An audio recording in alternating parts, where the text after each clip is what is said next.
Les assises de la résistance nationale réitèrent pour un dialogue politique les préalables ci-après. 1.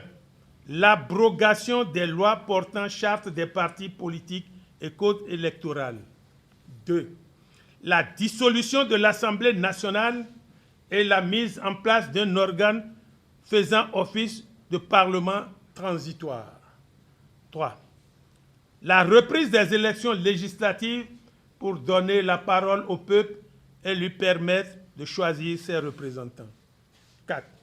L'amnistie générale pour les exilés et détenus politiques. 5. La restitution des dépouilles mortelles de nos compatriotes assassinés à leurs familles respectives afin de leur permettre de faire le deuil des disparus, bien sûr, après une autopsie indépendante et contradictoire. 6. Enfin, la réintégration sans délai dans leurs fonctions des 503 enseignants abusivement suspendus.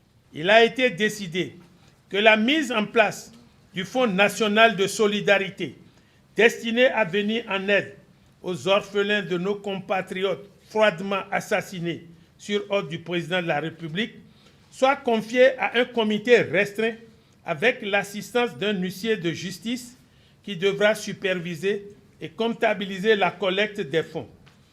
La résistance appelle à son intensification jusqu'au rétablissement effectif des libertés, de la démocratie et de l'état de droit. La résolution portant détermination, engagement de la résistance à œuvrer à la réhabilitation de toutes les victimes, des persécutés et au retour de tous les exilés et à la sortie de prison des prisonniers de délits d'opinion. Les assises recommandent la création d'une commission spéciale pour la jeunesse chargée de proposer un plan d'urgence en faveur des jeunes dans tous les domaines, éducation, entreprise, numérique, sport et politique. Les réformes immédiates du secteur de la santé pour l'objectif équipement des centres de santé, l'amélioration des conditions de travail et de vie des personnes de la santé, du personnel de la santé et la promotion d'un système d'assurance maladie pour tous, notamment l'intensification de l'assurance maladie au bénéfice des plus pauvres. La création d'une commission sur la sécurité chargée d'auditer les réformes de la fusion de la police et de la gendarmerie.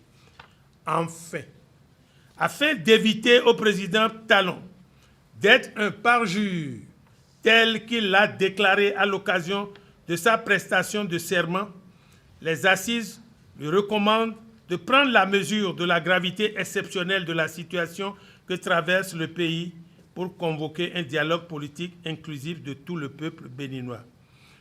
Vive les assises des forces de l'opposition, vive la résistance nationale, vive le peuple béninois.